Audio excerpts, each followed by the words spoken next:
Y retornamos con más de Experticia Online Radio. Mi nombre es Rachel Lame y estoy en compañía de Scarlett López. Y como ya lo habíamos dicho antes del corte, estamos con un invitado especial, Fernando Peredo en cabinas. ¿Cómo está, Fernando? ¿Qué tal? ¿Cómo están? Realmente para mí un placer el hecho de poder estar aquí compartiendo con ustedes.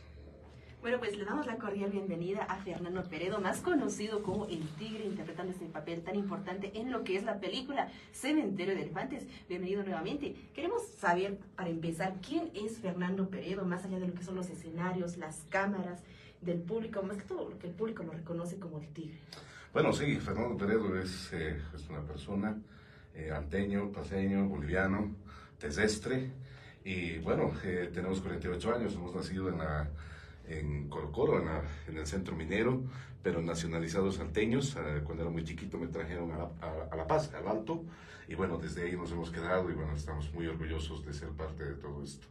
Fernando Peredo es comunicador, pero fundamentalmente trabaja ya 34 años haciendo teatro, así que ya enmarcado dentro de lo que significa la profesión como parte del trabajo teatral, ¿no? Artístico. ¿Y cómo es que Fernando Peredo inicia su carrera artística? Bueno, gracias a la profesora de literatura, ¿no? Estábamos cursando el segundo intermedio, que quiere decir primero de secundaria actualmente. Y bueno, la profesora de lenguaje, que a veces siempre son los que dan el primer impulso, no porque yo era bueno en lo que hacía, ¿no? Sino me dijo, Fernando, si es que no te aprendes una poesía para declamar, te aplazas. Entonces, lógicamente, yo tuve que aprender una poesía y me fue muy bien, ¿no? Me fue muy bien, saqué como representante del curso, después fui representante del colegio y ganamos un premio a nivel intercolegial, así que dije, wow, esto es para mí, creo, ¿no? Aparte de la fama, ¿no? O sea, porque lógicamente cuando yo volví al colegio, las chicas se acercaban, los amigos ya te hablaban, yo era totalmente un desconocido, bueno, somos muy tímidos en todo el contexto. Y bueno, esto me abrió una puerta así súper grande en el hecho de poder entender de que gracias a ese trabajo podía abrirme un poco el espacio, ¿no? Entonces, a partir de ahí tuve el entendimiento de utilizar el arte para poder generar un proceso de socialización. Y bueno, ya a los 24 años, yo ya tenía cerca de 10 años haciendo teatro, en una oportunidad que tuvimos que viajar a Bogotá, Colombia. Estuvimos con grandes maestros latinoamericanos del teatro y ahí me dijeron algo muy importante, ¿no? El teatro te sirve para educar. Y esa es una palabra que se me quedó marcado dentro de lo que significa la memoria, porque realmente el teatro, el arte, puede cambiar la sociedad, ¿no? Entonces, a partir de todo ese contexto, decidimos ya implementar dentro de lo que es nuestra vida profesional el teatro dentro de lo que estábamos haciendo. El arte sirve para educar. Una frase bastante llega, ¿no? Es algo que llega realmente, porque dices, en base al arte puedes educar a las personas. Claro, o sea, una de las cosas fundamentales, si tú sabes, es el detalle de verse reflejado como espejo, ¿no? O sea, cuando la gente va a un teatro o mira una película, lo que hace es generar un proceso de reflejo. Entonces, si por ejemplo hay algún personaje que no les gusta, y lógicamente se sienten reflejados en la película o en la obra de teatro, lo que van a hacer es cambiar, ¿no? O lógicamente actitudes. Mira, hemos tenido en este detalle, digamos, hablando del Cementerio de los Elefantes, se ha marcado mucho ese contexto del hecho de no tomar, por ejemplo, ¿no? En lo que ahora, digamos, se ha identificado mucho con esto del suyo, por ejemplo, ¿no? Cuidado que tomes, te van a volver suyo, ¿no? Entonces, es una manera de poder generar esta circunstancia de un cambio en la mentalidad de la sociedad y de las personas, ¿no? Bueno, el hecho de haberle dado vida o haber interpretado al personaje del tigre, ¿qué le hizo sentir o qué emoción provoca en usted, ya que es una problemática que estamos viviendo actualmente a nivel Bolivia? Bueno, les voy a ser sinceros. Una de las primeras impresiones para mí al leer el guión era, wow, tengo un protagónico. Claro, estábamos nosotros iniciándonos prácticamente en el cine y habíamos tenido algunas producciones, pero hacer un personaje protagónico realmente para mí fue súper impactante, ¿no? Y de ahí, a partir de generar el contexto, recién entramos dentro de lo que significa esta problemática social, ¿no?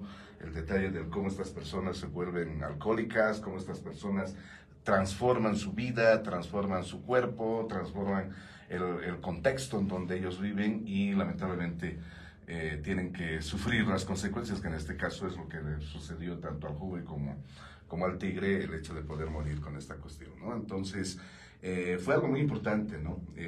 Aparte que, como te digo, una de las cosas para nosotros como actores, como gente de trabajo actoral, es encontrar esa empatía con el público, ¿no? Entonces tratamos de buscar, hicimos mucha investigación, lo que se llama psicología psicosocial, un estudio físico, anatómico del contexto del cómo son estas personas, y a partir de todo ese grado de relación entendimos una cosa muy importante, ¿no? Estas personas no son diferentes a nosotros. La única diferencia es que ellos consumen alcohol ya diariamente como parte de su contexto de la enfermedad, pero siguen siendo iguales, siguen siendo humanos, ¿no? O sea, se enamoran, son del Bolívar, son del Stronger, aman al Evo, aman al Camacho, no sé, o sea, son personas sociales igual, la única diferencia es esta. Entonces, eso es lo que tratamos de reflejar en la película, ¿no?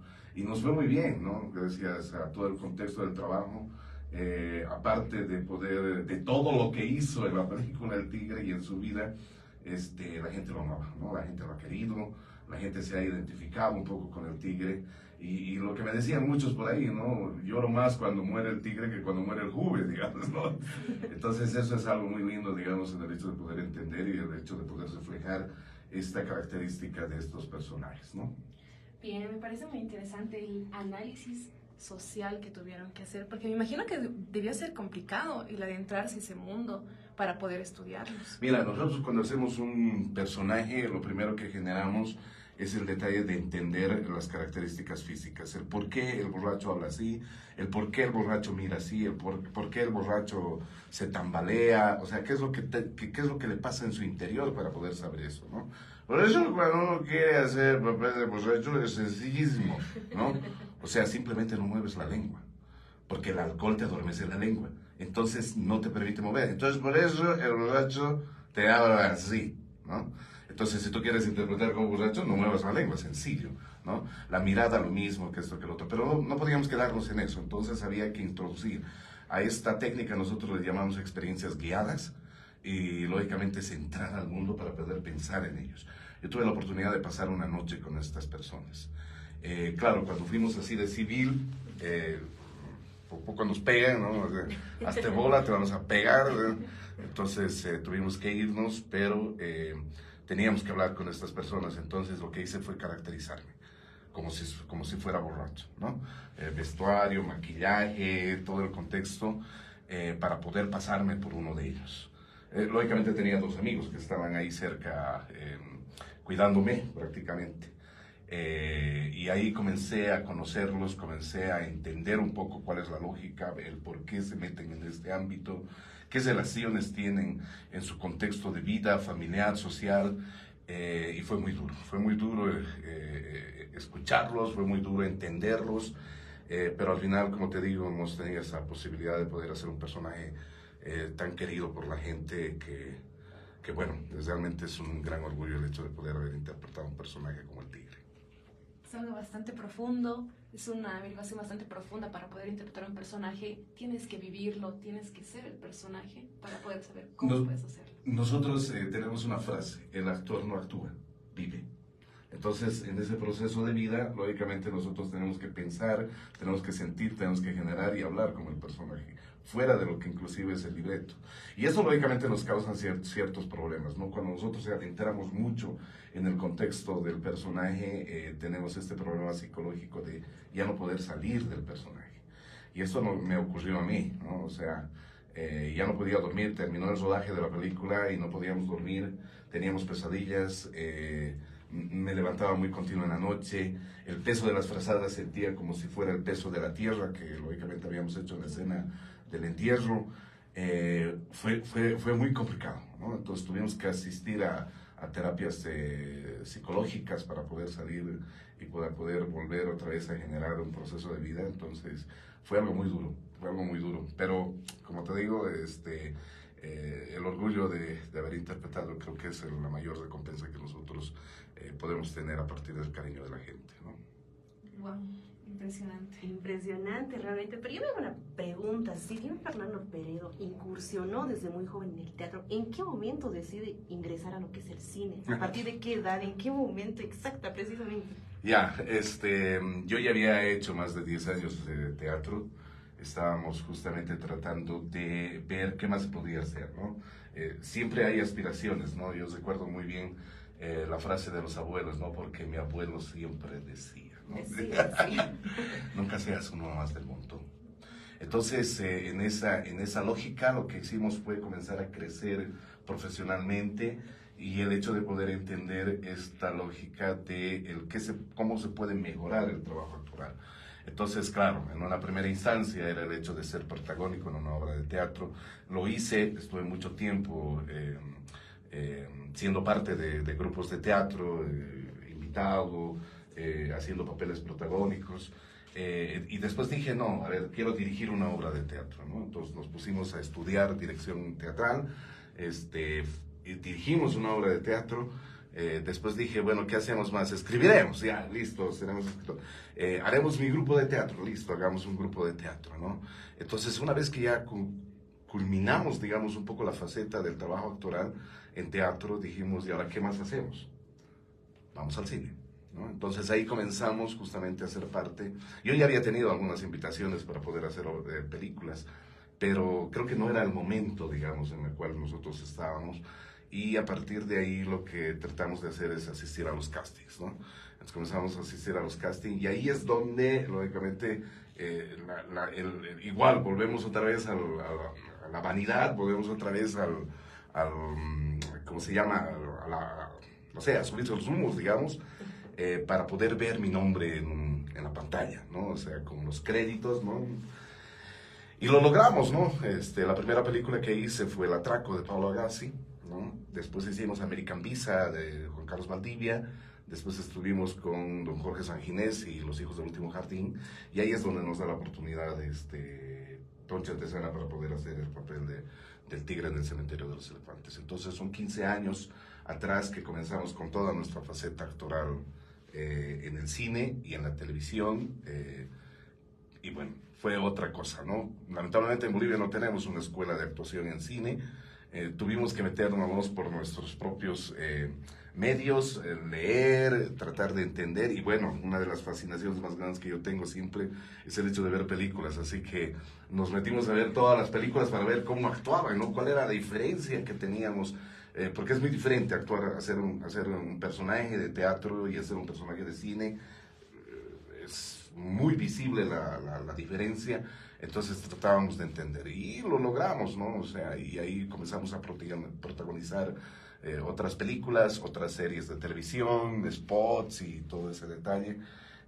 Y bueno, y ahí es cuando comenzamos a nacer, digamos, en las pantallas grandes, ¿no? Me parece algo muy excelente, muy interesante cómo es que va creciendo por la superación misma, no solamente al inicio, ¿no? Por la superación, luego por decir, quiero ver mi nombre ahí. Si ellos pueden, ¿por qué yo no? Entonces es algo bastante motivador para muchas personas que quieren superarse. Es decir, puedes hacerlo, todos lo pueden hacer, solo tienes que ponerle empeño y muchas ganas.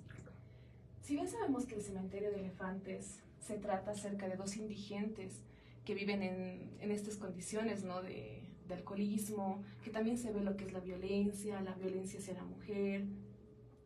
¿Cuál cree que fue el tema de la inspiración, la fuente de inspiración para hacer esta película? ¿O es que junto al equipo platicaron acerca de la inspiración? ¿Por qué nació esta película? El motivo de repente. Bueno, el escritor es Tonchi Antesana, ¿no? Quien también dirigió la película.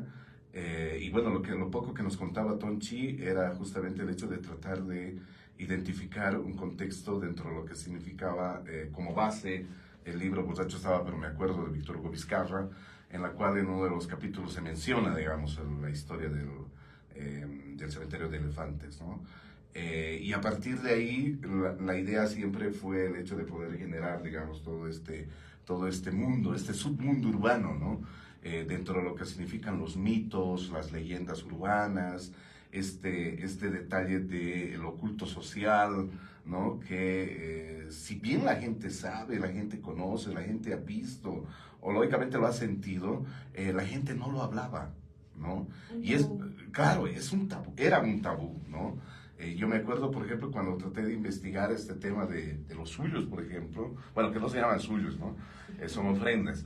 El detalle es que comenzamos a leer mucho y a entender de que esto ya, lógicamente, era muy antiguo, ¿no? El hecho del por qué, y no solamente son los edificios, ¿no? Son puentes, son minas que lógicamente se hacen para poder hacer esta leyenda urbana. Entonces, la gente lo sabía, ¿no? No es que ha aparecido después de cientos, no, la gente ya sabía todo este contexto. Lo mismo pasa, por ejemplo, con los entierros, ¿no? Cuando se los entierra a los choferes que lógicamente habíamos asaltado o les habían robado, el hecho de poder voltearlos de cara, que justamente era para que no nos vean, ¿no? A los que habíamos sido parte de este. O sea, todas esas cositas han sido justamente los que han conllevado. Por eso les decía de que una de las cosas que hace el cine, que hace el teatro, es justamente darnos visibilización ante este contexto, ¿no? Entonces, a partir de ahí, lo que mostramos y lo que decimos entra ya en un proceso del imaginario de la gente, y en ese proceso del imaginario, lógicamente se van concuasando las cosas y al final, bueno, ya se queda como un ámbito de propiedad como tal. Y eso, por ejemplo, digamos, o sea, cuando escuchamos los medios de comunicación y escuchamos, se ha intervenido un cementerio de elefantes, sí, digamos, ¿no? Pero no son los verdaderos cementerios de elefantes. Nosotros tuvimos la oportunidad de conocer 2 cementerios de elefantes aquí en La Paz, y bueno, o sea, no son nada, o sea, no hay mesas, no hay sillas, no hay vasitos, no hay botellas, o sea, la gente ya se lo ha apropiado el término y eso es interesante y es bueno, ¿no? Pero bueno, esa es otra cosa. Pero y a partir de ahí, justamente con todo este trabajo de Tonchi, de la escritura, lógicamente logramos, cada uno de los actores, entender la lógica y bueno, poner todo lo mejor de nuestra parte para que la producción salga bien, ¿no? Bueno, tomando en cuenta que el tigre es un personaje que habita en la ciudad y que de alguna manera ha sido invisibilizado, ¿qué significa para usted personalmente Cementerio de Elefantes en todo caso? Bueno, para mí es un antes y un después, ¿no? Es un antes porque a partir de la película, en el trabajo actoral, me identificó un poco el contexto de lo que podíamos hacer, ¿no? Como decíamos hace un momento, o sea, el hecho de poder entender esta lógica de, yo también puedo, ¿no? Realmente me dio esta posibilidad de poder seguir creciendo, ¿no? Entonces ahí lógicamente aspiramos a muchas más grandes cosas que hemos tenido que lograr durante todos estos 15 años que salió la película, y lógicamente lo que se presentaba lo antes, ¿no? Que justamente es el detalle del por qué nosotros, o sea, como personas, como actores, como artistas, tenemos ese grado de responsabilidad en nuestras manos, ¿no? Por eso, inclusive, siempre hemos enmarcado de que todo proceso de trabajo actoral siempre tiene que tener un peso didáctico, ¿no? Un peso pedagógico que ayude a la gente a mejorar, ¿no? Está bien, la diversión funciona, ¿no? El chiste funciona, pero también hay que hacer comedia educativa, ¿no? O, lógicamente, mostrar la identidad. Recuerdo una película que tuvimos la oportunidad de hacer en la Ciudad del Alto, como es Cuando las flores hablan, que es una película que nosotros tomamos en cuenta en base a una investigación que se hizo en la Ciudad del Alto, y era chistoso, ¿no? Chistoso porque si bien la película, la temática es sobre el tema de violencia intrafamiliar, esposa, hijos y todo ese detalle, en la película no escuchas ni un disparate. Pero la película es violenta, ¿no? Y hemos recibido las críticas, no, pero deberías ponerle un disparate, es que así hablan, sí, así hablan, pero eduquemos de que también se puede hacer otra cosa, ¿no? Porque es fácil adoptar, ¿no? Es como lo que cuando nosotros agarramos y decimos el detalle de que el chiste tiene que ser a partir de insultar, de denigrar, de golpear a la gente, porque ese es el chiste fácil, ¿no? el hecho de provocar algo con otra persona para que la gente se ría, nosotros decimos no. O sea, hay que buscar medios para poder generar el mismo proceso, pero sin generar algo que puede replicarse posteriormente, ¿no? Los niños ven y las personas también. Entonces ellos creen de que a partir de eso se puede hacer el detalle de decir disparates, de golpear y todo eso, y eso creo que no funciona. Entonces, ese contexto para mí me ha servido mucho, digamos, en ese antes y después del Cementerio de los Elefantes, y al final lo que hemos logrado en estos 34 años de trabajo realmente es el hecho de buscar nuevos procesos en la cual mi contexto, mi profesión me lo da como tal, ¿no? El tema de que los niños ven, los jóvenes ven, me lleva a unas escenas o a varias escenas donde se muestra cuando las flores hablan, que enfocan al niño, el que no solo mira lo que sucede, el hijo menor justamente. Y sí, efectivamente, no hay ni una mala palabra por parte de que incluso el actor principal, el que hace del esposo, llega ebrio, el estado de ebriedad, y no emite ninguna falta de respeto en el tema de vocabulario. Para mí ha sido muy importante, es mi guión, ¿no? Yo tuve la oportunidad de escribir la película y tratamos de buscar justamente esa identificación en cada uno de los personajes. El hecho del silencio del niño, el hecho del hermano mayor que al final vuelve otra vez a generar el mismo proceso del papá violento, alcohólico y todo ese detalle, y la hija que al final trató de romperse. Básicamente la película, nosotros, como te digo, hemos hecho en base a la investigación que hizo una fundación, y por eso el final es abierto, ¿no? El final es muy abierto porque lógicamente la idea es de que la gente reflexione a partir de la película. El 2020, estábamos iniciando la preproducción para la segunda parte de la película, la cual determinaría el cierre de todas las historias, ¿no? Pero la pandemia se nos vino y lamentablemente tuvimos que abordar todo lo que habíamos trabajado hasta ese momento, pero está ahí el guión, ¿no? Ya tenemos el guión de la segunda parte.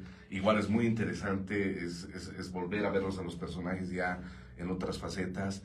Y bueno, esperemos de que al año podamos volver otra vez a hacer la preproducción para poder mostrar igual la película, ¿no? Qué excelente. Alguien que es actor de teatro, de cine, escritor, director, porque también dirigió su producción.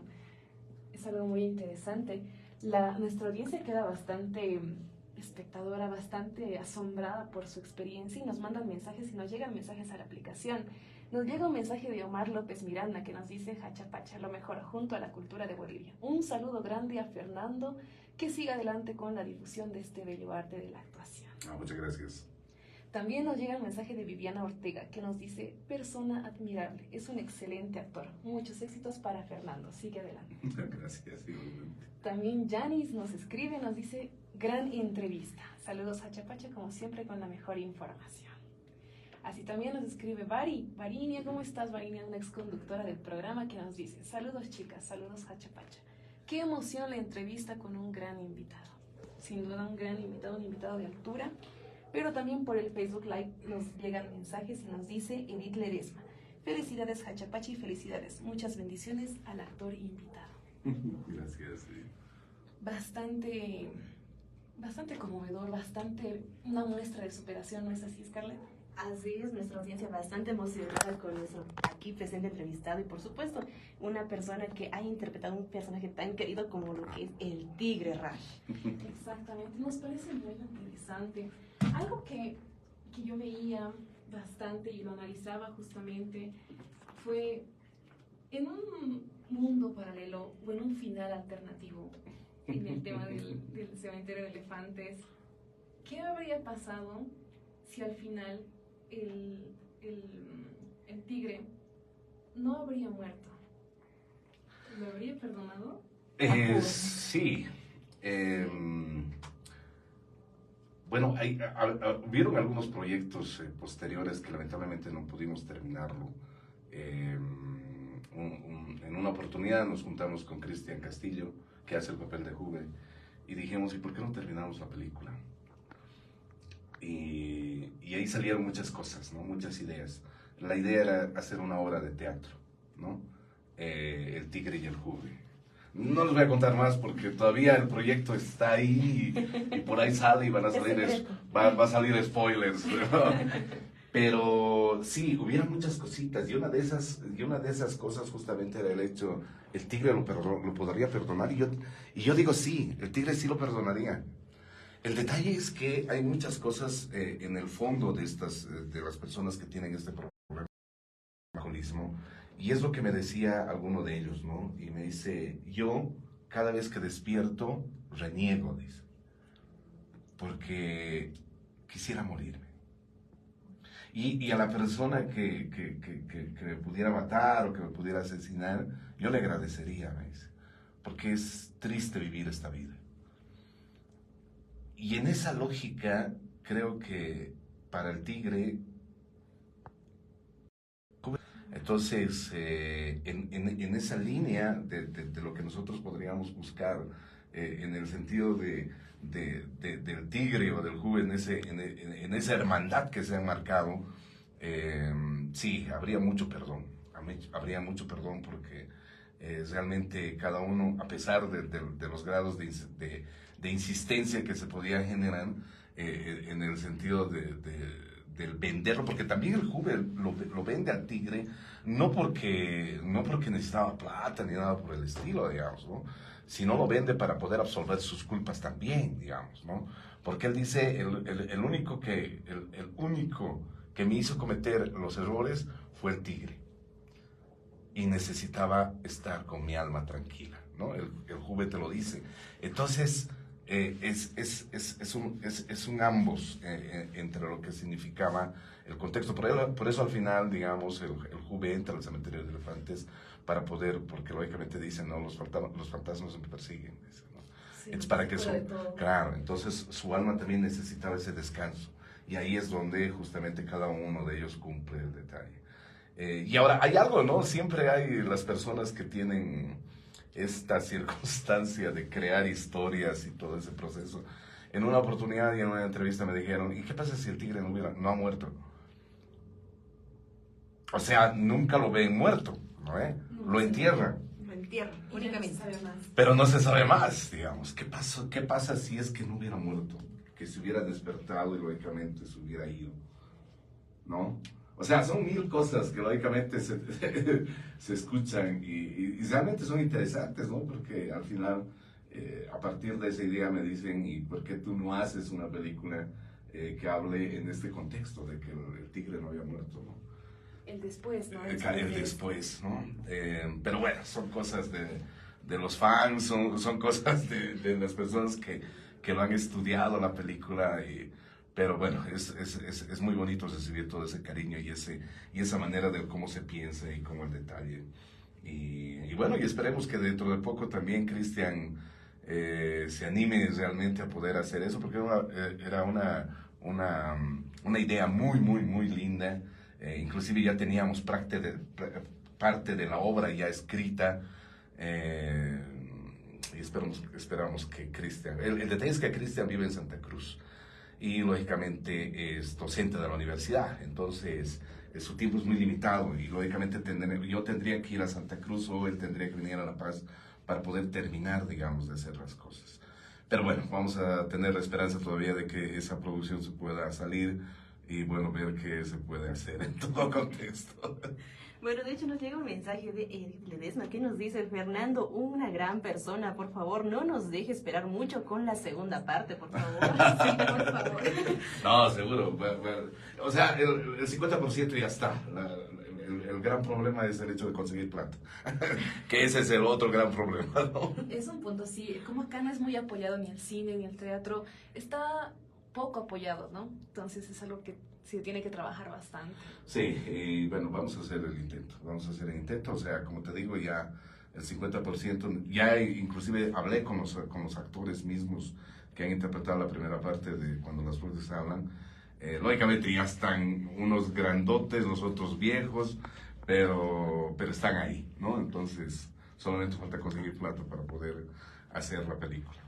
Perfecto, también nos llega un mensaje de Omar López a nuestra aplicación que nos dice, para Fernando, ¿cómo utilizar las redes sociales para dar realce al teatro de cine boliviano?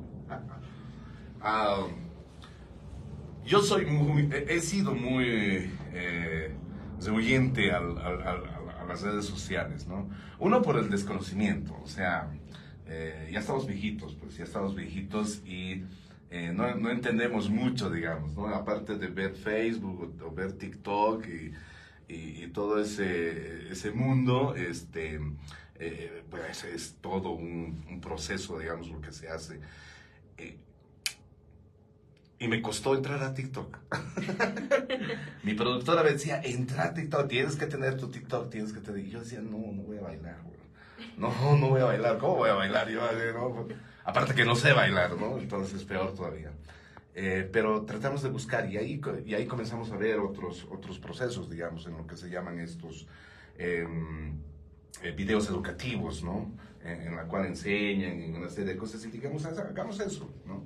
Entonces lo que hicimos en el TikTok es justamente el hecho de poder mostrar las producciones que nosotros teníamos. Y a partir de ahí comenzaron a salir nuevas ideas, ¿no?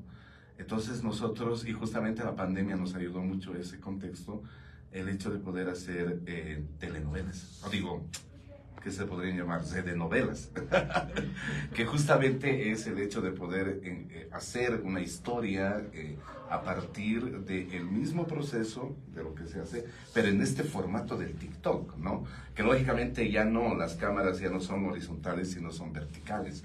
Entonces el hecho de utilizar este formato nos ayudaría en el hecho de poder darle esta otra forma en la historia para poder contarla. Tenemos nosotros una novela que ya la hemos escrito igual, que estamos viendo el factor técnico para que realmente podamos lanzarlo y poder utilizar esto de las redes sociales. Pero se puede. Nos hemos dado cuenta esta visibilización que lógicamente nosotros hacemos y mira, es grande el cariño de la gente. El día de ayer, 1 de septiembre, hicimos una publicación en TikTok. Sigo vivo. Con un impacto impresionante, ¿no? Son más de 800,000 vistas que se ha tenido en estas 24 horas. Vamos a esperar el 1,000,000, pero que realmente el cariño de la gente es grande, ¿no? Y mira los haters, ¿no? O sea, hay gente que decía, a mí qué me importa, ¿no? O sea, sigues utilizando ese chiste barato, digamos, ¿no?